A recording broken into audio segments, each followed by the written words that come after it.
ट्रांसमाइग्रेटेड into One Piece world with a gift pack. अध्याय 76, Vergo की मृत्यु और डोफ्लेमिंगो। आओ डोंट विजोट पायरेट्स के वेर्गो, मुझे अपनी पूरी ताकत दिखाओ। मुझे निराश मत करो। ब्लेज उत्साहित हो गया, जबकि उसकी लड़ाकू भावना बढ़ गई। हकी सीखने के बाद ये उनकी पहली लड़ाई है, इसलिए ये स्वाभाविक है कि वो थोड़ा उत्साहित है। राइफल, लबादा और अपनी समुद्री शर्ट को नजरअंदाज करते हुए वेर्गो ने अपनी तराशी हुई काया को दिखाया। अपने पूरे ऊपरी शरीर को हकी से ढंकते हुए वो आगे की ओर बढ़ा। अपनी बाहों में हकी भरकर ब्लेज ने वेर्गो के मुक्के का सामना किया। दोनों की मुट्ठियां हवा में टकराई और एक शॉकवेव पैदा हुई जिसने आसपास की बर्फ और धूल को झकझोर दिया। वेर्गो को पीछे धकेल दिया गया, जबकि ब्लेज निराश था। उसे वेर्गो बहुत कमजोर लगता है। नहीं, ऐसा इसलिए है क्योंकि वो कमजोर है और मैं मजबूत हो गया। ब्लेज को वर्तमान के वर्गो की तुलना उसके भविष्य के स्वरूप से नहीं करनी चाहिए, जो 13 साल बाद दिखाई देगा। वो निश्चित रूप से उतना मजबूत नहीं है जितना उसे पंक हैज में दिखाया गया था, क्योंकि वो अभी भी युवा है और बढ़ रहा है। फिर भी ब्लेज अपनी लड़ाई का आनंद लेना चाहता है, इसलिए उसने अपनी भुजाओं में हकी की मात्रा कम कर दी, जबकि उसका अवलोकन वर्गों की गतिविधियों को महसूस कर रहा था। जिस बात से वो डरता था, उसके विपरीत हकी का प्रयोग उसके शरीर पर स्वाभाविक रूप से हुआ। ब्लेज को इस बात की चिंता करने की जरूरत नहीं है कि असली लड़ाई में वो कितना आगे निकल पाएगा। एक वार का आदान प्रदान करने के बाद वेर्गो ने पाया कि ब्लेज ने उसकी हकी को उसके स्तर तक सीमित कर दिया था और वो अपनी शैतान फल शक्ति का उपयोग भी नहीं कर रहा था। मैं उसकी ताकत का ठीक ठीक अंदाजा नहीं लगा पाया, लेकिन वो डोफी जितना ही मजबूत होना चाहिए। उसकी तरक्की अविश्वसनीय है। मुझे डोफी को उसके बारे में बताना होगा। जब मुझे मौका मिला था तो मुझे प्रशिक्षण शिविर में ही तुम्हें मार देना चाहिए था, वर्गो ने अचानक कहा। अफसोस, तुमने ऐसा नहीं किया। अगर तुमने कोशिश भी की होती तो मुझे नहीं लगता कि तुम सफल हो पाते, ब्लेज ने जवाब दिया और उसे मुक्का मारा। वेर्गो हमले से पीछे हट गया और अचानक लड़ाई से भाग गया। हाँ, वो भागने की कोशिश कर रहा है, लेकिन ये उसका असली इरादा नहीं है। इससे पहले कि वो रोसिनांटे द्वारा बनाई गई शोर की दीवार से बाहर निकल पाता, एक प्रचंड किरण उसके दोनों घुटनों पर लगी, जिससे वो चलने में असमर्थ हो गया। वर्गो, तुम कब सीखोगे? तुम्हारी सारी हरकतें मेरी समझ में है। ब्लेज ने अपना सिर हिलाया। फिर उसने एक बार फिर कहा, ऐसा मत करो, नहीं तो मैं तुम्हें मार डालूंगा। उसके शब्दों ने रोसिनांटे और लॉ को हैरान कर दिया, क्योंकि वे उसके शब्दों को नहीं समझ पाए, लेकिन वेर्गो ने समझ लिया। वो अपने डेन डेन मुशी तक पहुंचने की कोशिश कर रहा था, लेकिन ब्लेज ने उसे आसानी से पहचान लिया। कैसे? 1 साल में तुम इतने ताकतवर कैसे हो गए? वर्गो ने पूछा। तुमने हकी में महारत हासिल कर ली थी और इतने कम समय में ही कुशल बन गए थे। तुम्हारी शारीरिक क्षमता और डेविल फ्रूट पावर को देखते हुए तुम्हारी ताकत एडमिरल से थोड़ी ही कम है। वर्गो, मुझे नहीं पता था कि तुम बहुत बातूनी हो, ब्लेज ने हंसते हुए कहा, लेकिन अचानक उसकी आंखें लाल हो गई और उसके चेहरे का भाव थोड़ा बदल गया। वेर्गो को दूर धकेलते हुए उसने देखा कि डेन डेन मुशी उसकी जगह पर है, लेकिन वो पहले से ही डोफ्लेमिंगो से जुड़ा हुआ था। उसने कब किया? ब्लेज को यकीन था कि वेर्गो ने डेन डेन मुशी को तब गिराया था जब उसकी किरणें उसके पैरों से टकराई थी। उस समय उसने कोई नंबर डायल नहीं किया था, और जैसे ही वो यहां आया वो उसकी हर हरकत पर नजर रख रहा था। तो फिर कैसे? ब्लेज ने सोचा और जवाब मिल गया। यह तब होना चाहिए जब मैंने पहली बार उसे लात मारी थी और रोसिनांटे से शोर क्षेत्र बनाने के लिए कहा था। इसलिए डोफ्लेमिंगो पूरे समय सब कुछ सुन रहा था। वर्गो, तुम कमीने, ब्लेज ने जमीन से डेन डेन मुशी को उठाया और बोला, मोशी मोशी। ब्लेज को कॉल पर सहजता से जवाब देते देख रोसिनांटे और लॉ अवाक रह गए। रिसीवर के दूसरी तरफ से डोफ्लेमिंगो की आवाज आई, आप कौन है? वर्गो कहाँ है? डोफी। वर्गो ने अपने पैरों पर खड़े होने के लिए संघर्ष किया। वो एक मरीन है।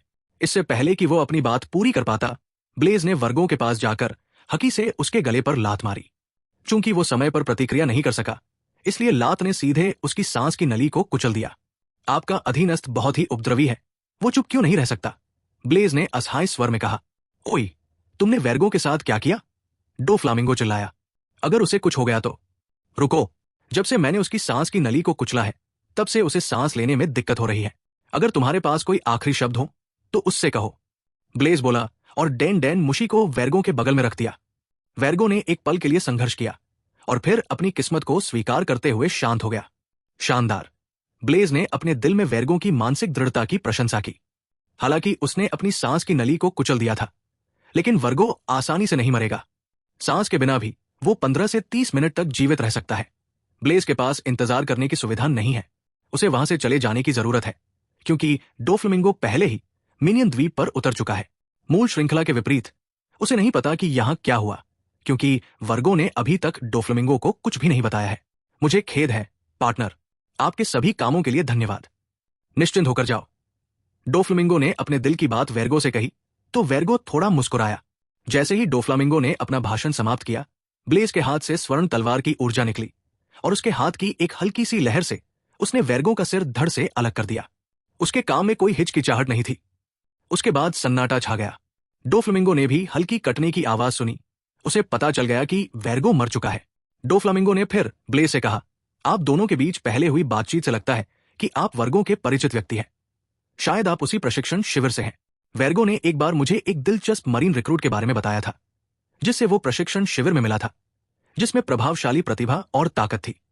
फुफ, ये तुम सही हो।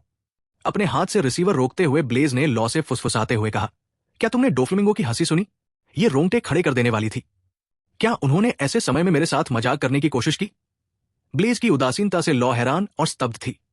ब्लेज ने फिर डोफ्लेमिंगो को जवाब दिया, हां, आपको मेरी पहचान का अनुमान लगाने की जरूरत नहीं है। अगर आपने मुझसे पूछा होता तो मैं आपको बता देता।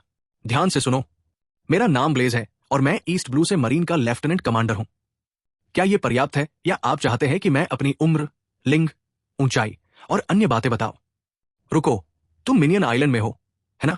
जाने से पहले मैं तुम्हें एक छोटा सा उपहार भेज दूं। कच। इसके साथ ही ब्लेज ने कॉल समाप्त कर दी। हतप्रभ रोसिनांटे और लॉ की ओर देखते हुए चलो चले। डोन क्विजोट समुद्री डाकू पहले ही मिनियन द्वीप पर उतर चुके हैं। वे किसी भी क्षण यहां पहुंच जाएंगे।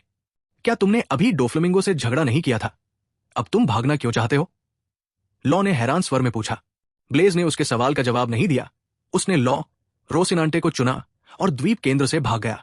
वो वास्तव में डोफ्लेमिंगो से लड़ सकता है, लेकिन सेंगोकू ने उसे चेतावनी दी कि उसे अपनी पहचान नहीं बतानी चाहिए। वास्तव में वो लड़ाई के लिए बेताब है, लेकिन आज वो दिन नहीं है और वो अकेले डोन क्विजोट समुद्री डाकुओं का सामना करने के लिए पर्याप्त मजबूत नहीं है। लेकिन एक छोटा सा उपहार भेजे बिना जाना बहुत अनुचित है। अध्याय 77, ड्रैगन ड्राइव। द्वीप के दूसरी ओर जैसे ही डोफ्लेमिंगो और उसका परिवार मिनियन द्वीप पर उतरे, उनका सामना डाइस बैरल्स के नीचे समुद्री डाकुओं से हुआ। लेकिन वे सभी डोन क्विजोट समुद्री डाकुओं द्वारा मारे गए। उस समय डोफ्लेमिंगो के चेहरे पर एक अजीब सा भाव था। उसके बगल में बैठा ट्रेबोल बोल पड़ा, वर्गो मारा गया? डोफी, वो हमसे ज्यादा कमजोर नहीं है। जिसने उसे मारा है उसे इसी द्वीप पर होना चाहिए। अगर हम साथ मिलकर काम करें तो हम उसे मार सकते हैं। डायमांटे ने कहा। डोफ्लेमिंगो बोला, स्वेलो द्वीप पर मरीन हमारा इंतजार कर रहे थे। किसी ने हमें खबर दे दी। यहां मौजूद सभी लोगों के अलावा मैंने केवल कोराजोन को ही अपनी योजना बताई। वही जासूस है। रोसिनांटे यहां था। उसे उस मरीन के साथ होना चाहिए जिसने वेर्गो को मारा था। अगर वो यहां है तो इसका मतलब है कि उसका उद्देश्य लॉ की बीमारी को ठीक करना है। पहले हुए विस्फोट को देखते हुए उसे पहले ही ये मिल गया है। काय करते, मैं एक पक्षी पिंजरा बनाने जा रहा हूं। वे इससे आगे नहीं जा सकते थे। ये कहते हुए डोफ्लेमिंगो एक पक्षी पिंजरा बनाता है जो द्वीप के एक बड़े हिस्से को कवर करता है, किसी को भी भागने से रोकता है और उनकी हर गतिविधि को नियंत्रित करता है। बाहर खड़े मरीन्स को डोफ्लेमिंगो के बड़केज ने मिनियन द्वीप पर शहर को घेर लिया है, जिसे देखकर वे हैरान रह गए। और भी ज्यादा हैरान तब हुए जब उन्होंने अंदर मौजूद समुद्री लुटेरों को एक दूसरे को मारते हुए देखा। पहाड़ी की चोटी पर डाइस बैरल्स और उसका दल मृत पड़ा है, जबकि डोफ्लेमिंगो उनके सामने खड़ा है, जबकि बाकी दल रोसिनांटे की तलाश में बाहर खजाना लूट रहा है। इस बीच बेबी पांच और बफेलो पक्षी पिंजरे के ऊपर से उड़कर ब्लेज और रोसिनांटे के निशान ढूंढने लगे। उसी समय रोसिनांटे और लॉ ने बड़केज के निर्माण को भी देखा। दुर्भाग्य से डोफ्लेमिंगो के लिए ब्लेज पहले ही बड़केज की सीमा से बाहर निकल चुका था। यह डोफ्लेमिंगो की क्षमता होनी चाहिए। भगवान का शुक्र है हम पहले ही बच गए, रोसिनांटे ने टिप्पणी की। उन दोनों को नीचे रखते हुए ब्लेज वहीं रुक गया, क्योंकि उसे समझ आ गया था कि वो बड़केज की पहुंच से बाहर है। क्या हुआ? रोसिनांटे ने पूछा। मैं डोफ्लेमिंगो को एक छोटा सा उपहार भेजने जा रहा हूं, ब्लेज ने जवाब दिया और अपने दोनों हाथों को ऊपर उठाया। मैं तुम दोनों को सलाह दूंगा कि तुम मुझसे थोड़ा दूर चले जाओ। आप क्या करने की कोशिश कर रहे हैं? रोसिनांटे ने पूछा, लेकिन वो लॉ को उठाकर फिर भी पीछे हट गया। अपनी बाहें ऊपर उठाकर ब्लेज ने गहरी सांस ली। सुनहरे रंग की एक हल्की सी चमक उसके पूरे शरीर पर छा गई, जबकि उसकी आंखें शुद्ध सोने में बदल गई। हां, ब्लेज ने जोर से चिल्लाया, जबकि उसका शरीर भयानक गर्मी से फट पड़ा। उन्हें अपनी बाहों में भरकर उसने उन्हें आसमान की ओर जलाया। दूसरों की नजर में ये आसमान तक पहुंचता हुआ एक विशाल सुनहरा स्तंभ जैसा लग रहा था। हर कोई इस नजारे को विस्मय से देख रहा था, चाहे वो मरीन हो, समुद्री डाकू हो, निवासी हो या डोन क्विजोट के समुद्री डाकू हो। केवल डोफ्लेमिंगो ने ही उस सुनहरी किरण में निहित असाधारण शक्ति को देखा। यह भयानक था, यहां तक कि उसे भी उस चीज से खतरा महसूस हुआ। यह कौन कर रहा है? क्या इसका लक्ष्य हम हैं? ब्लेज नहीं रुका। उसके हाथों से लगभग 1 मिनट तक बिना रुके सुनहरी ऊर्जा निकलती रही, जबकि बाकी सभी ने आकाश में असामान्यता को देखा। बादलों के ऊपर एक बहुत बड़ा आकार बना, भूतहा शहर के ऊपर मंडराता हुआ। नीचे से हर कोई उस आकार को पहचान सकता था। यह एक विशाल ड्रैगन की छाया थी। इसने द्वीप पर मौजूद सभी लोगों और बड़केज के बाहर मौजूद मरीन को भयभीत कर दिया। यहां तक कि वाइस एडमिरल त्सुरु, जो कि स्वेलो द्वीप पर तैनात थे, वे भी उस आकृति को स्पष्ट रूप से देख सकते थे। वो कमीना सेंगोकू मुझसे क्या छिपा रहा है? इतनी शक्ति!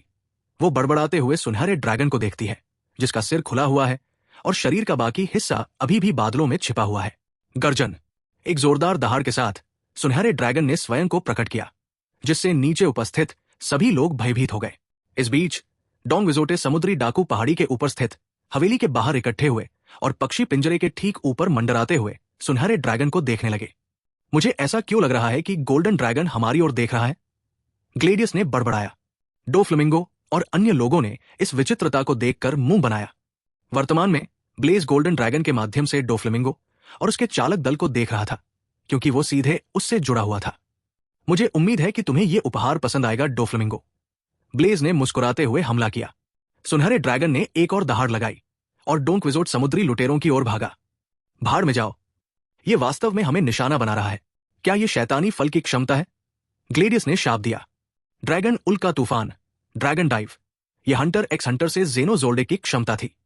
नेन के बजाय ब्लेज ने अपनी शैतान फल शक्ति का उपयोग किया। जैसे ही सभी ने सोचा कि पक्षी पिंजरा उसे पकड़ लेगा, ऊर्जा से बना सुनहरा ड्रैगन अचानक एक छोटे ड्रैगन के आकार के तीरों में बिखर गया और आकाश से बरस पड़ा। हालांकि यह क्षमता जेनोजोल्डे के हमले जितनी अतिरंजित या बड़ी नहीं है, फिर भी यह उस पहाड़ी को कवर करने के लिए पर्याप्त थी जहां डोफ्लेमिनो है। अचानक हुए इस बदलाव ने सभी को चौंका दिया। इससे पहले कि वे कुछ कर पाते, हमला उनके ऊपर से ही गुजर चुका था और इसने एक बड़े क्षेत्र को अपने घेरे में ले लिया था, जिससे उनके भागने का रास्ता पूरी तरह से अवरुद्ध हो गया था। सभी लोग छिप जाए, तीरों से बचें, वे सभी हकी से लिपटे हुए हैं, डोफ्लामिंगो ने कहा और चिल्लाया। पिका! पिका ने अपनी स्टोन क्षमता का इस्तेमाल किया और अपने नीचे की पहाड़ी में समा गया। नियंत्रण लेते ही उसके नीचे की पूरी पहाड़ी कांप उठी। उसने जल्द ही डोफ्लामिंगो और अन्य को पत्थर से लपेट दिया। जैसे ही पत्थर पूरी तरह से बंद हुआ, डोन क्विजोट समुद्री डाकू गायब हो गए। बस 1 सेकंड बाद सभी तीर पहाड़ी पर गिर गए। उन्होंने बिना किसी प्रतिरोध के पहाड़ को भेद दिया और पूरे क्षेत्र को नष्ट कर दिया। धमाका! इस प्रभाव ने पूरे मिनियन द्वीप को प्रभावित किया, क्योंकि हर कोई अपने पैरों के नीचे कंपन महसूस कर सकता था। धूल और बर्फ ने पूरे द्वीप को ढक दिया, जिससे कोई भी ये नहीं देख पाया कि क्या हुआ था। 1 मिनट बाद धूल छंट गई और वह दृश्य सामने आया जिसने सभी को अचंभित कर दिया। पूरी पहाड़ी गायब हो गई, केवल पत्थर और मलबा ही बचा था, जो ये बताता था कि यहां कभी पहाड़ था। हमले ने पूरी जगह को तहस-नहस कर दिया और जमीन पर गिरा दिया। जहां तक इस बात का प्रश्न है कि डोन क्विजोट समुद्री डाकू हमले में बच गए या नहीं, ये एक बड़ा प्रश्न चिन्ह था। यह जबरदस्त हमला ब्लेज के शैतान फल विशेषता बिंदु के 40 बार की सीमा को पार करने का परिणाम है। दूसरी ओर हमले को समाप्त करते हुए ब्लेज ने अपने हाथ झाड़ते हुए कहा, यह संतोषजनक था। इससे मुझे कुछ जलधारा को रोकने में मदद मिली। रोसिनांटे और लॉ अभी भी उस गायब पहाड़ी को देख रहे थे, जहां से रोसिनांटे ने डाइस बैरल से ओपे ओपे नोमी चुराया था। उन्हें अपनी आंखों पर यकीन नहीं हो रहा था। एक ही हमले ने पूरे पहाड़ को नष्ट कर दिया था। क्या यह डोन क्विजोट पायरेट्स के लिए है? रोसिनांटे ने बुदबुदाया। चिंता मत करो, तुम्हारा भाई अभी भी जीवित है। ब्लेज आगे बढ़ा और रोसिनांटे के कंधे को थपथपाया, क्योंकि बड़केज अभी तक गायब नहीं हुआ था। वास्तव में डोन क्विजोट के किसी भी समुद्री डाकू की इस हमले में मृत्यु नहीं हुई, सिवाय पिका के, जो बुरी तरह घायल हो गया था। अध्याय 78 वापस ईस्ट ब्लू की ओर। मिनियन द्वीप से थोड़ी दूर निगरानी जहाज पर मौजूद नौसैनिकों ने उस पूर्ण विनाश को देखा, जो सुनहरे ड्रैगन के कारण हुआ था, जो असंख्य तीरों में बिखर गया था और घोस्ट टाउन पहाड़ी पर उतर आया था। माना जाता था कि यह डाइस बैरल्स का ठिकाना है, लेकिन अब यह वहां नहीं है। हमें क्या रिपोर्ट करना चाहिए? रिपोर्ट सुनकर वाइस एडमिरल त्सुरु को संदेह हुआ कि ये हमला डोन क्विक्सोट समुद्री डाकुओं पर लक्षित है, क्योंकि वही वे लोग थे जिन्हें अंतिम बार हमले वाले स्थान पर देखा गया था। लेकिन ये किसने किया, उसे कुछ पता नहीं था, और हमला बहुत शक्तिशाली था। इससे वो और भी परेशान हो गई, क्योंकि कुछ भी योजना के अनुसार नहीं हो रहा था। ऐसा लगता है कि डोफ्लामिंगो को हमारे घात के बारे में पहले से पता था। वो सीधे मिनियन द्वीप चला गया। चलो वहां चलते हैं। सुरु ने बड़बड़ाते हुए अपने अधीनस्थ को जहाज को मिनियन द्वीप की ओर ले जाने का आदेश दिया। कुछ देर सोचने के बाद उसने सेंगोकू को फोन किया और पूरी घटना बता दी। आप कौन है? आप कोई साधारण मरीन नहीं है। मैंने आपके बारे में पहले क्यों नहीं सुना? रोसिनेंटे ने ब्लेज को भयभीत होकर देखा। यह आदमी सरल नहीं है। अब से तुम ऐसा ही करोगे, ब्लेज ने हल्की हंसी के साथ जवाब दिया।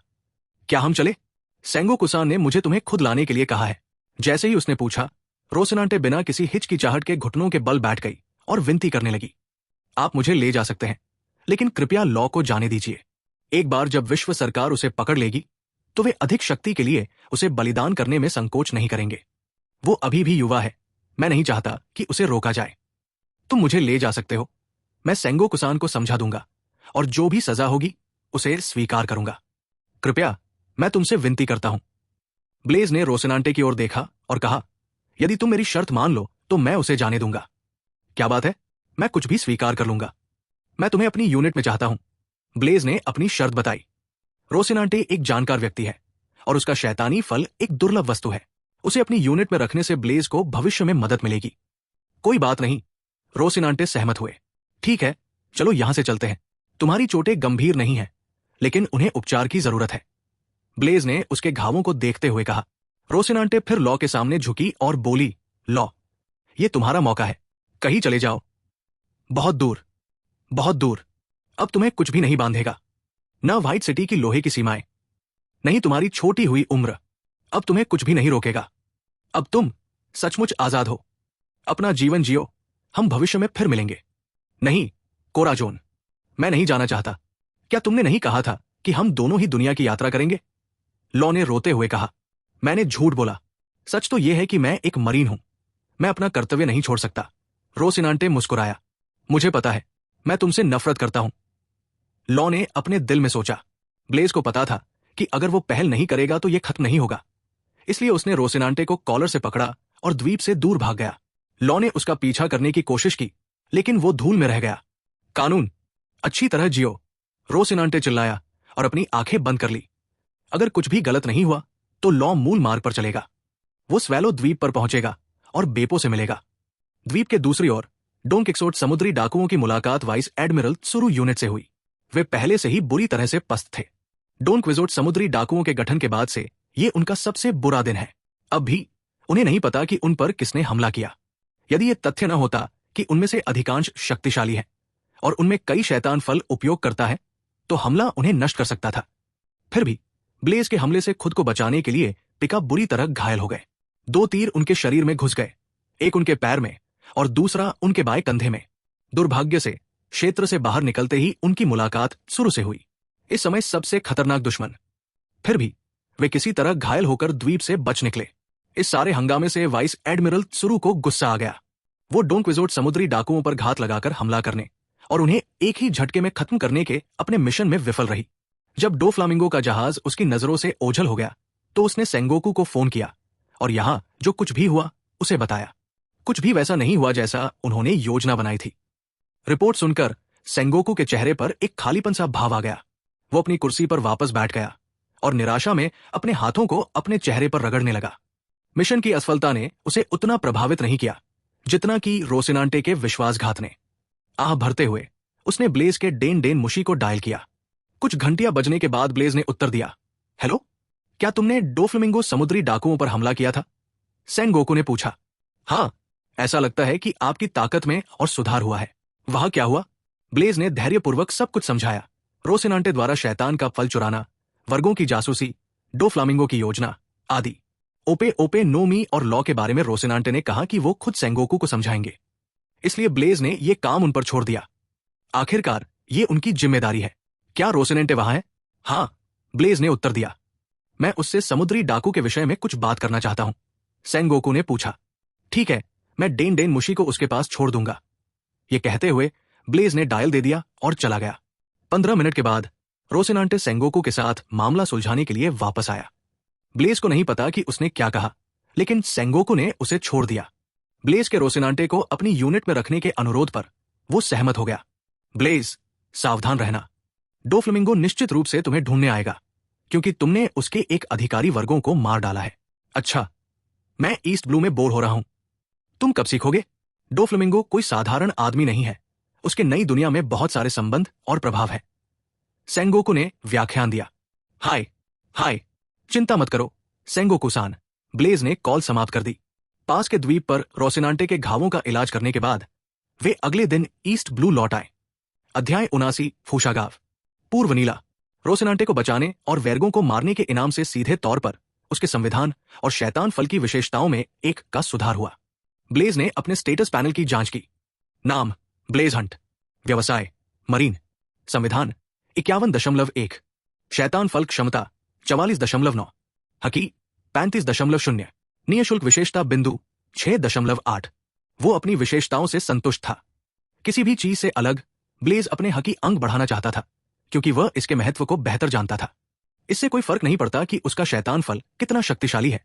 यदि उसकी हकी पर्याप्त मजबूत नहीं है तो वो अपने प्रतिद्वंद्वी से आसानी से पराजित हो जाएगा, जिसके पास शक्तिशाली हकी है। अपने जहाज पर पहुंचकर ब्लेज ने रोसिनांटे को रेजिस से मिलवाया और खुद भी तरोताजा होने तथा आराम करने के लिए अपने केबिन में चला गया, क्योंकि वो लगभग एक सप्ताह से ठीक से सो नहीं पाया था। अगले दिन ब्लेज का समुद्री जहाज एक निर्जन द्वीप के पास लंगर डाले खड़ा था। यह द्वीप मध्यम आकार का है, जिसमें घने जंगल और छोटे छोटे पहाड़ है और बहुत सारे जंगली जानवर हैं। ब्लेज की शक्तिशाली हकी ने जानवरों को दूर रखा। उनमें से किसी की भी उसके पास आने की हिम्मत नहीं हुई। अभी वो आर्मामेंट हकी के उन्नत रूप का अभ्यास कर रहा है। उत्सर्जन, बिना किसी माध्यम के अपने शरीर से हकी विस्फोट को प्रक्षेपित करना। यह विधि हकी उपयोगकर्ता को सीधे संपर्क किए बिना या क्रूर बल का उपयोग किए बिना अपने लक्ष्य को नुकसान पहुंचाने या पीछे हटाने की अनुमति देती है। लेकिन इस विधि में महारत हासिल करना जितना उसने सोचा था उससे कहीं अधिक कठिन है। हकी का उपयोग करने के लिए प्रशिक्षण और अनगिनत वर्षों के अनुभव की आवश्यकता होती है। ओल्ड मैन मैग्नस द्वारा लिखे गए नोट्स की बदौलत उन्होंने बिना हार माने अभ्यास किया, भले ही वे इसमें महारत हासिल करने में असफल रहे। आर्मामेंट हकी का अभ्यास करने के अलावा उन्होंने अवलोकन हकी पर भी ध्यान केंद्रित किया। रोसिनांटे की शैतानी फल क्षमता के साथ वो उन्हें और बेहतर बनाने में सक्षम था। आसपास कोई आवाज न होने पर उन्होंने दूसरों की मौजूदगी और इरादे को भांपना सीखा। इससे उन्हें कुछ हद तक अपने अवलोकन हकी को विकसित करने में मदद मिली। ब्लेज ने यह भी बताया कि कैसे रोसिनांटे अपनी शैतानी फल क्षमता को विकसित कर सकता है और उसे लड़ाई में शामिल कर सकता है। अगर इसका सही तरीके से इस्तेमाल किया जाए तो ये एक अद्भुत क्षमता है। फिर उसने रेगिस और रोसिनांटे दोनों को हकी सिखाना शुरू किया। उसने उन्हें उसी तरह प्रशिक्षित किया जैसे उसने बूढ़े आदमी मैग्नस से सीखा था। लेकिन यह निरर्थक था, क्योंकि वे कई दिनों के अभ्यास के बाद भी आध्यात्मिक ऊर्जा को महसूस करने में विफल रहे। जैसा कि मैग्नस ने कहा, हर कोई इस पद्धति को सीखने के लिए उपयुक्त नहीं है। चूंकि वे आध्यात्मिक ऊर्जा को महसूस करने में सक्षम नहीं थे, इसलिए ब्लेज ने फिर एक अलग विधि अपनाई। किसी भी शुरुआती व्यक्ति के लिए अवलोकन हकी के माध्यम से आध्यात्मिक ऊर्जा को महसूस करना सरल है, क्योंकि ऑब्जर्वेशन हकी को जबरन जगाना आसान है, आर्मामेंट हकी के विपरीत। इसलिए ब्लेज ने उनकी दृष्टि को अवरुद्ध करके उनके ऑब्जर्वेशन हकी को प्रशिक्षित किया। 10 दिन बीत गए, कुछ भी नहीं बदला। ईस्ट ब्लू हमेशा की तरह शांत था। यहां तक कि समुद्री डाकू को देखना भी एक दुर्लभ बात है। ब्लेज ने अपनी टुकड़ी को आदेश दिया कि जहाज को डॉन द्वीप की ओर जाने दिया जाए, जहां गोवा राज्य स्थित है। इसी समय के आसपास शैंक्स फूशा गांव में आता है और ब्लेज भी लफी को देखना चाहता है, जो समुद्र का भावी समुद्री डाकू राजा है। वहां मकिनो और गांव के मेयर वूप स्लैब भी है। उसका जहाज फूशा गांव पहुंच गया, लेकिन ब्लेज नहीं चाहता था कि अन्य लोगों को पता चले कि वो एक मरीन है, क्योंकि इससे शैंक्स के साथ उसकी योजना प्रभावित होगी। इसलिए मरीन जहाज को डॉन द्वीप के सुदूर क्षेत्र में खड़ा कर दिया गया, जबकि ब्लेज पैदल ही फूशा गांव की ओर चला गया। फूशा गांव वैसा ही है जैसा उन्होंने श्रृंखला में देखा था, एक विशिष्ट ग्रामीण समुदाय जैसा, जिसमें देहाती लकड़ी के घर, गोदी और कुछ पवन चक्कियां हैं। ये गोवा साम्राज्य की राजधानी के पूर्व में स्थित है और कई लोगों के लिए अज्ञात है, लेकिन पूरा शहर ऊर्जावान और हंसमुख लोगों से भरा हुआ है। ब्लेज को गांव के आसपास एक जीवंत माहौल का एहसास हुआ। जैसे ही वो गांव में घुसा, उसने एक बार देखा, पार्टीज बार देखकर उसके चेहरे पर मुस्कान आ गई। पूरी वन पीस दुनिया में ये जगह थोड़ी खास है, क्योंकि एक तरह से यहीं से सीरीज शुरू होती है। चूंकि वो साधारण कपड़ों में था, इसलिए किसी ने उसकी मौजूदगी पर ध्यान नहीं दिया। ब्लेज फिर आराम से बार में चला गया और सीट के लिए इधर उधर देखने लगा। दोपहर का समय होने के कारण बार में आधी भीड़ थी और शराब की महक पूरे इलाके में फैली हुई थी। वहां शोर भी था, क्योंकि ज्यादातर ग्राहक स्थानीय निवासी थे। ब्लेज एक सीट पर बैठकर इंतजार करने लगा। उसके आने के 1 मिनट के भीतर ही माकिनो ऑर्डर मांगने आ गया। सीरीज की तरह माकिनो बहुत दयालु लग रहा था। चूंकि ये केवल 1511 है, इसलिए वो भूरी आंखों और गहरे हरे बालों के साथ युवा दिख रहा था, जो उसके कंधों से थोड़ा ऊपर तक जाता है। मिस्टर, मैंने आपको पहले कभी यहां नहीं देखा। क्या आप हमारे गांव में नए हैं? माकिनो ने मुस्कुराते हुए पूछा। उसके सामने खड़ा युवक उसकी ही उम्र का या उससे भी छोटा लग रहा था, लेकिन उसका स्वभाव उन सभी से बहुत अलग था जिनसे वो अब तक मिली थी। वो सकारात्मक और भरोसेमंद लग रहा था और उसके होठों के कोने पर एक मुस्कान थी। और जिस तरह से उसने उसे देखा, ऐसा लग रहा था जैसे वो उससे परिचित था। ऐसा क्यों है? हाँ, मैं कुछ समय के लिए यही रहूंगा, ब्लेज ने उत्तर दिया। ओह, आप क्या लेना चाहते हैं? हमारे पास है। मकिनो ने बार में उपलब्ध वस्तुओं की सूची बताई। शराब की बोतल और मीट डिश का ऑर्डर देते हुए ब्लेज ने चारों ओर देखा। उसे बार में कहीं भी लफी की आकृति नहीं दिखी। तो वो यहां नहीं है ना? ड्रिंक खत्म करने के बाद ब्लेज ने मकिनो को अलविदा कहते हुए बार छोड़ दिया। मैं कल आपसे मिलूंगा, लेडी मकिनो। जैसे ही वो बार से बाहर आया, उसने एक आवाज सुनी। ओए लफी, इधर उधर मत भागो, तुम गिरने वाले हो। एक छोटा सा व्यक्ति बार की ओर भागा, जबकि एक बूढ़ा व्यक्ति उसका पीछा कर रहा था। यह बालक लफी और गांव का मेयर वूप स्लैप था। उसकी उपस्थिति की परवाह किए बिना लफी उसके पास से निकलकर बार में घुस गया, जबकि मेयर ने उसकी आकृति पर ध्यान दिया। तुम कौन हो? मेरा नाम ब्लेज है, मैं इस गांव में नया हूं। ब्लेज मुस्कुराया। ओह, मेयर ने अचानक भौहें सिकोड़ते हुए कहा, आप समुद्री डाकू तो नहीं है ना? शहर के मेयर के रूप में उन्हें अजनबियों से सावधान रहना होगा। हालांकि फूशा गांव एक दूर दराज का शहर है, फिर भी कुछ समुद्री डाकू और डाकू कभी कभी यहां आ जाते हैं। हाँ, मैं कोई समुद्री डाकू नहीं हूं। आप मुझे इनाम का शिकारी मान सकते हैं। अगर आपको कोई समुद्री डाकू दिखे तो मुझे बताएं, मैं उनका ख्याल रखूंगा। मिलते हैं, मेयर वूप स्लैप, ब्लेज ने हंसते हुए जवाब दिया और चला गया। अध्याय 80, लाल बालों वाली शैंक्स। ब्लेज को फूशा गांव में पहुंचे 1 सप्ताह बीत गया। वो ज्यादातर समय गांव में ही रहता है, लेकिन रात में वो आराम करने के लिए अपने मरीन जहाज पर लौट आता है। दिन में उसकी टुकड़ी उसके आदेश पर डॉन द्वीप के आसपास समुद्र में घूमती है। वो जानना चाहता है कि अगले ही पल शैंक्स डॉन आइलैंड के इलाके में कब प्रवेश करेगा। वो बस फूशा गांव में उसके आने का इंतजार कर सकता है, लेकिन वो यहां शैंक्स से नहीं लड़ सकता। इससे केवल विनाश ही होगा। इस 1 सप्ताह में उन्होंने गांव के मेयर वूप स्लैप, मकिनो, लफी और अन्य लोगों से मित्रता कर ली। खास तौर पर लफी। वो बच्चा बहुत शरारती, विद्रोही है और दूसरों के प्रति उसका कोई सम्मान नहीं है। ज्यादातर मकिनो और वूप स्लैप ही उसकी देखभाल करते हैं। ब्लेज और लफी दोनों मकिनो के बार में बैठकर बातें कर रहे थे। मकिनो ने लफी को दूध दिया, जबकि ब्लेज ने अपनी वाइन का आनंद लिया। 6 वर्षीय लफी ने पूछा, ब्लेज, तुमने कहा था कि तुम एक इनाम शिकारी हो, है ना? आप ऐसा सोच सकते हैं? ब्लेज ने जवाब दिया, मैं भविष्य में समुद्री डाकू बनने जा रहा हूं। अगर तुम मुझे पकड़ने की कोशिश करोगे तो मैं तुम्हें अपने उस मुक्के से हरा दूंगा जो पिस्तौल जितना तेज है। लफी ने अपनी छोटी मुट्ठी बांधी और मुक्का मारने की हरकत दिखाई। ओह, ब्लेज ने लफी की तरफ देखा और हकी से उसके माथे पर झटका मारा, जिससे वो दर्द से कराह उठा। आह, दर्द हो रहा है। झटका इतना दर्द कैसे दे सकता है? मुझे हराने की बात करने के लिए तुम 1000 साल से भी ज्यादा समय से तैयार नहीं हो। पहले बड़े हो जाओ, ब्लेज ने हंसते हुए कहा और शराब की बची हुई बोतल गटक ली। उनका झगड़ा देखकर माकिनो हंस पड़ा। लफी के साथ 1 हफ्ते तक बातचीत करने के बाद ब्लेज ने एक बात सीखी। समुद्री डाकू बनने का उसका सपना शैंक्स से नहीं आया था, बल्कि उसके दिल में था। लेकिन शैंक्स का हाथ खोना उसके लिए एक ट्रिगर की तरह लगता है। तभी अचानक ब्लेज के डेन डेन मुशी की घंटी बजी और उसके विचारों में खलल पड़ गया। उसने देखा कि कॉल रेगिस की है। फोन उठाते ही उसने रेगिस की आवाज सुनी। ब्लेज सान, ये वही समुद्री डाकू जहाज है जिस पर आप चाहते थे कि मैं नजर रखूं। उनका जॉली रोजर वैसा ही है जैसा आपने बताया था। खोपड़ी जिसके पीछे 2 तलवारें लगी हुई है और बाई आंख पर निशान है। मैं डेक में लाल बालों वाले शैंक्स को भी उसके अन्य सदस्यों के साथ देख सकता हूं। बिना किसी संदेह के वे कुख्यात लाल बालों वाले समुद्री डाकू हैं, रेगिस ने बताया। आप इस समय कहां हैं? ब्लेज ने खड़े होकर पूछा। फूशा गांव से 10 किलोमीटर उत्तर में। मैं आ रहा हूं, उनसे बात मत करना, ब्लेज ने कहा और कॉल समाप्त कर दी। दूसरी ओर रेगिस ने कड़वाहट से मुस्कुराते हुए कहा, मैं उन पर हमला करने की हिम्मत नहीं करूंगा। वो लाल बालों वाले समुद्री डाकुओं के बारे में बहुत अच्छी तरह से जानता था। हालांकि वे ज्यादातर शांत रहते हैं, लेकिन कई बार उनके नाम भी पूरी दुनिया में गूंजते हैं। इसी समय लाल बालों वाले समुद्री डाकुओं ने भी दूरी पर मरीन जहाज को देखा। बॉस, क्या मुझे उनका ख्याल रखना चाहिए?